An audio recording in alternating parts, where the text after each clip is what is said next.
Hello everyone, and welcome back to another video.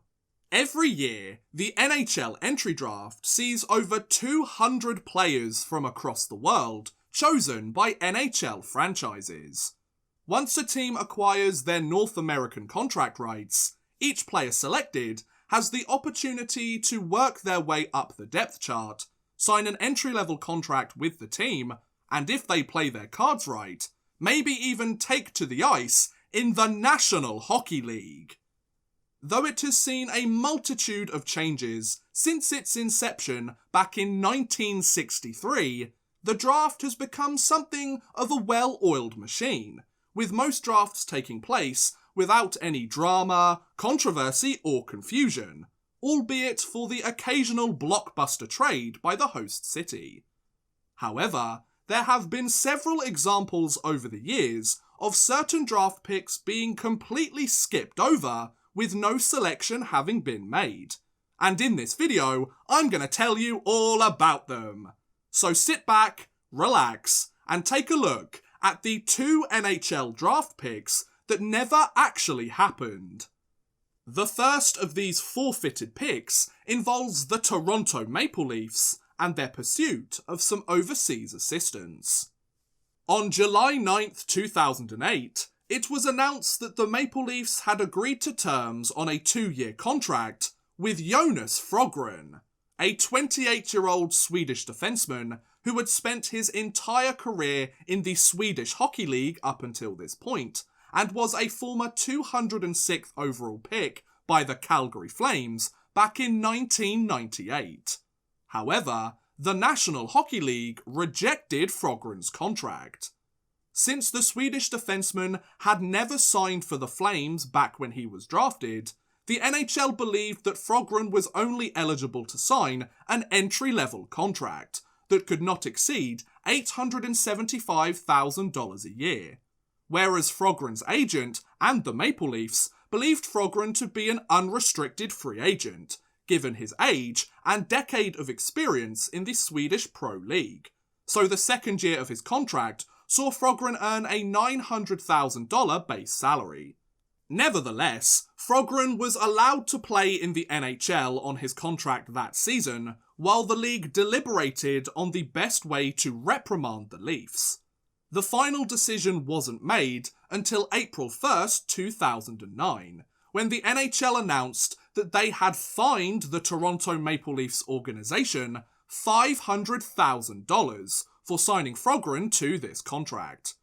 It was revealed that as part of the contract, the Leafs broke the rules of the league's collective bargaining agreement by giving Frogren a $755,000 signing bonus, where it was believed that Frogren used approximately $400,000 of that bonus to buy his way out of the final year of his contract with Swedish side Färjestad in order to come and play in the NHL.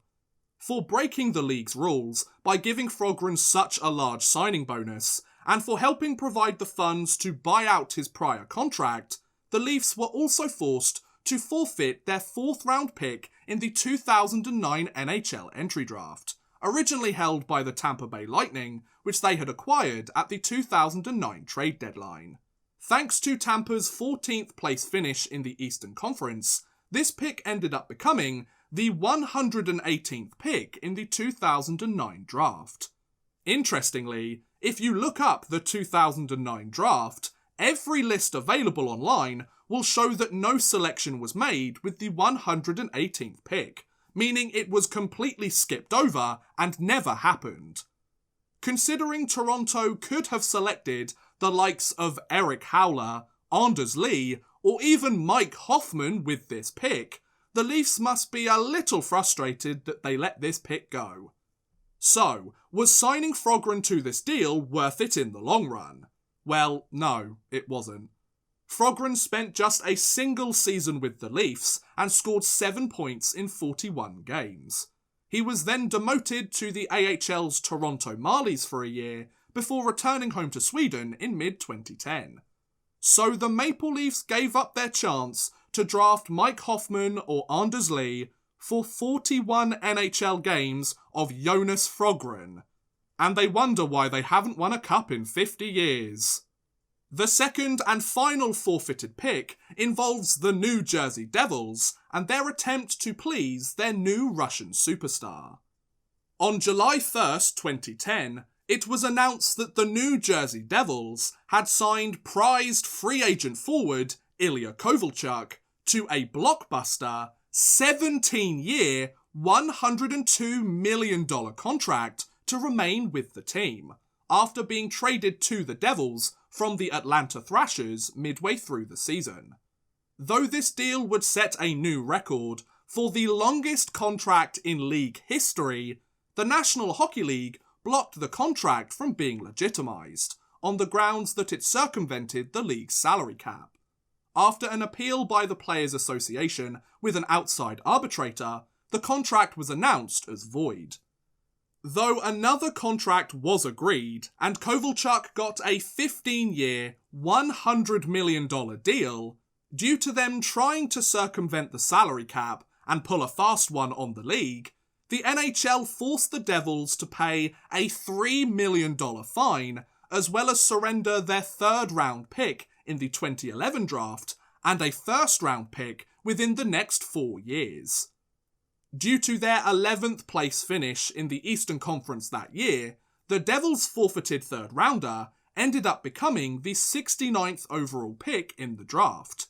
Similarly to Toronto's 09 pick, any 2011 draft list will show that no selection was made, and the event moved right on to the next pick without hesitation. With the 69th overall pick, the Devils would have had the chance to acquire the likes of Andre Palat, Andrew Shaw, or even Johnny Gaudreau.